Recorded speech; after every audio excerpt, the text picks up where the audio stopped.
นดอนวันนี้มีแสงสีงามตาภูเขาป่าพวงปราสาทหัวลากาแฟปักซองดังกองอาณาผูกมอนทอผ้ามีสลักหน้าภู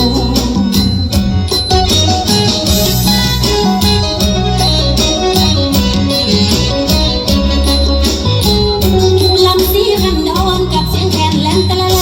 ตำนานเก่าแก่แห่กระสาตัดผูข้าวเหนียวจำแจวปลากระเต้าผักอีกผูตอนหับเข้าสู่แผ่นดินปูกำมัดทา